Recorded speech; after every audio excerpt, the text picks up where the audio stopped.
बिल्कुल। और हमारे साथ डीके गुप्ता जी भी मौजूद हैं, उनसे भी बातचीत कर लेते हैं।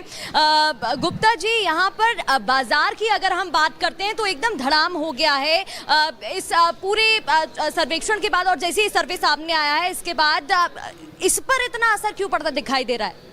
देखिए, जो लॉन्ग टर्म कैपिटल गेंस में जो रिफॉर्म लिए गए हैं उसकी वजह से बाज़ार में ये जो टेम्परली डाउन है, मुझे नहीं लगता बाज़ार लंबे समय तक ऐसा रहेगा। और बाज़ार जो है बहुत जल्दी दोबारा नॉर्मल हो जाएगा। तो इसमें मुझे लगता है किसी भी, चाहे वो इन्वेस्टर्स हैं, चाहे वो रिटेल या जो B2B इन्वेस्टर्स हैं, उनको किसी को घबराने की ज़रूरत नहीं है। बिकॉज ये बाज़ार में उतार चढ़ाव होते रहते हैं और ये सेंटिमेंटल है।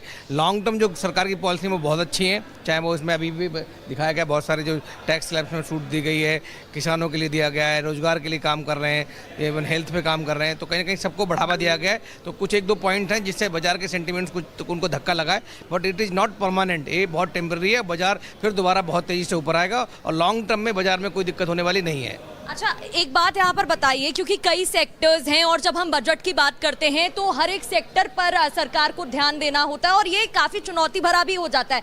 कौन से सेक्टर में आप देख रहे हैं सबसे बदलाव किया गया हो, या फिर वहाँ पर जो प्रतिशत है बढ़ा दिया गया हो? प्रगति, आप अगर मुझे सुन पा रही हैं तो डॉक्टर डीके गुप्ता से पूछिए कि उनके हेल्थ सेक्टर के लिए कुछ आया है कि नहीं आया है। वो तो सबकी सेहत बनाते हैं, उनकी सेहत कुछ बनी है कि नहीं है इस बजट में? हेल्थ के लिए कोई बड़ा बदलाव नहीं दिख रहा है। लास्ट ईयर जो लगभग 90,000 करोड़ का बजट था, उससे पहले 74,000 करोड़ का बजट था। इस साल मुझे लगता है कुछ इजाफा होगा, जो अभी डिटेल्स नहीं आई हैं, बट डेफिनेटली हेल्थ केयर में बजट में अच्छी उम्मीदें थी हमें कि 2.5% जो GDP का खर्च कर रहे थे, उसका उम्मीद थी कि 3-3.5% तक करेंगे।